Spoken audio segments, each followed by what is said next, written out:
June 5, 1944. Across southern England, thousands of young American soldiers waited in silence. They had spent months preparing for this moment. Weapons had been checked. Equipment had been packed. Landing craft waited along the coast. But preparation could not erase one simple fact. Many of them might not come back. They were about to take part in one of the largest military operations in history, and they still did not know exactly what the morning would bring. Trucks carried ammunition and supplies toward the coast. Men climbed aboard landing craft with heavy packs on their backs. There was no celebration, no certainty, only the knowledge that something enormous was about to begin. Inside Allied headquarters, commanders studied maps of Normandy one final time. Thousands of ships, thousands of aircraft, hundreds of thousands of soldiers. But even the most carefully prepared plan could not predict everything. Weather could change. Defenses could hold. Units could become separated. And once the first soldiers reached the beach, there would be no turning back. Among the commanders preparing for the invasion was General Dwight D. Eisenhower. He understood the enormous responsibility resting on his shoulders. The soldiers preparing to cross the channel were not numbers on a map. They were young men. Many had never been in combat before. Some had never been outside their hometowns. Their mission was simple to describe, but extraordinarily difficult to accomplish. Get ashore, break through the German defenses, and begin the liberation of Western Europe. Inside transport aircraft, American paratroopers sat shoulder to shoulder in the dark. Some checked their parachute harnesses. Others looked down at their weapons. For many, there was nothing left to prepare. The waiting was over. Soon, the doors would open, and they would jump. During the early hours of June 6th, thousands of Allied paratroopers began descending over Normandy. Many were scattered far from their intended landing zones. Some became separated from their units. But the airborne operation had begun. The invasion was no longer something planned on a map. It was happening. At sea, the Allied fleet moved toward Normandy. Hundreds of landing craft crossed the channel, stretching across the horizon. For the soldiers inside those boats, the French coastline was getting closer. At dawn, American landing craft approached Omaha Beach. Ahead were cliffs, defensive positions, obstacles. Along the coast, German soldiers watched the water from concrete bunkers. For weeks they had waited behind machine guns and coastal obstacles, built to stop exactly this moment. Now the Allied fleet had appeared on the horizon. The invasion would not be easy. Inside the landing craft, men waited. The boat continued forward. There was nowhere else to go. Then the landing craft reached the beach. American soldiers stepped into the shallow water, carrying heavy equipment and weapons. The beach was crowded with men and machinery. Smoke covered portions of the coastline.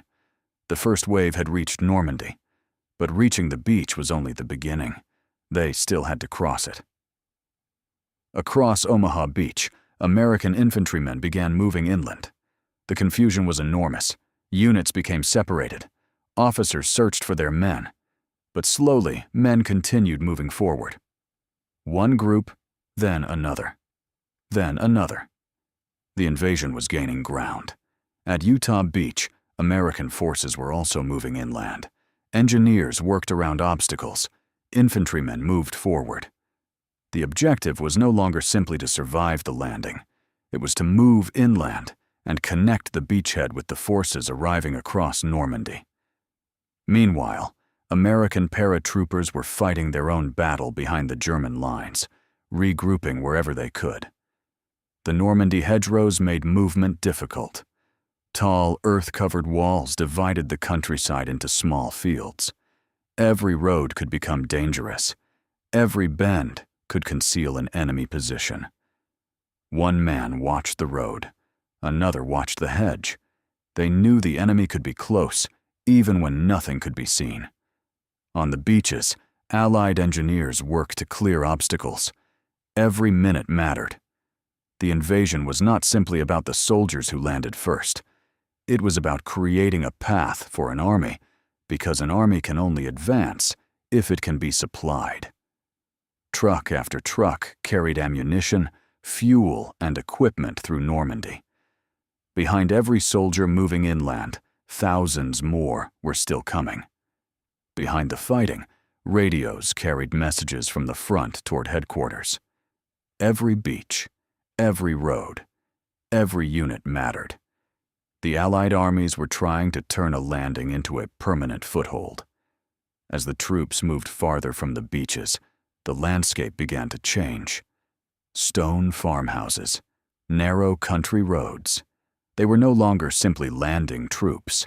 They were becoming an army operating inside France.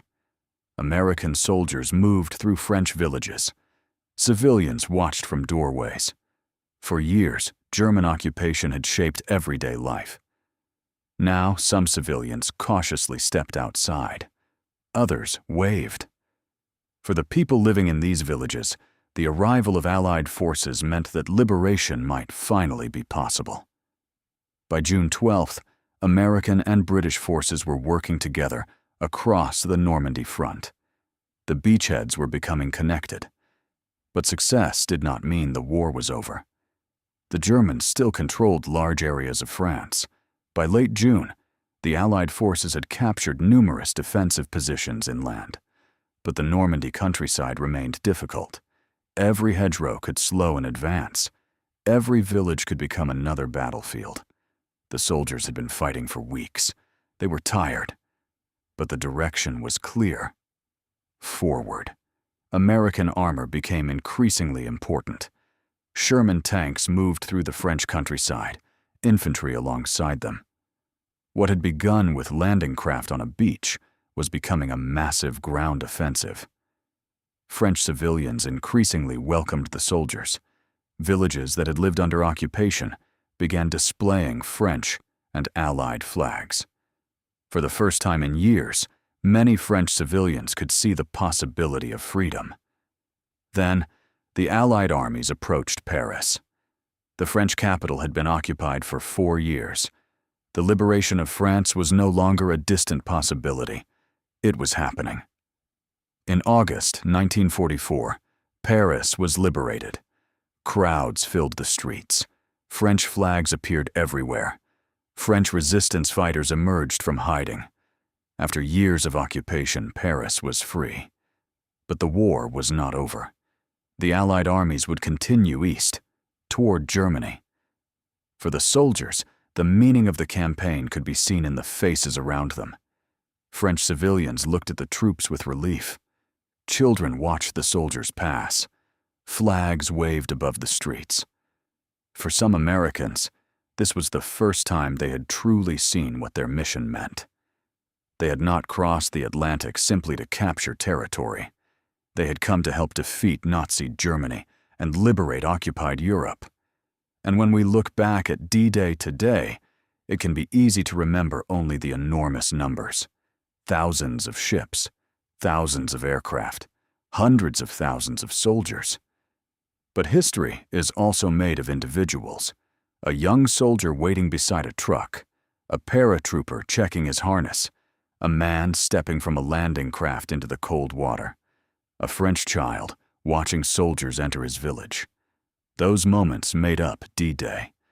The invasion began on a beach, but it became something much larger. It became the beginning of the liberation of Western Europe. The soldiers who landed in Normandy did not know exactly how the campaign would unfold. They only knew that they had to move forward. And they did. Today, the beaches of Normandy are quiet. The landing craft are gone. The armies are gone. But the landscape remembers. A coastline that once witnessed one of the most dangerous mornings in history now looks peaceful. And perhaps that is the most powerful reminder of all. Because on that morning in 1944, thousands of young men stepped onto those beaches, not knowing whether they would survive. Many did. Many did not. But together, they changed the course of the war and the history of Europe. June 6th, 1944. D-Day. The morning the liberation began.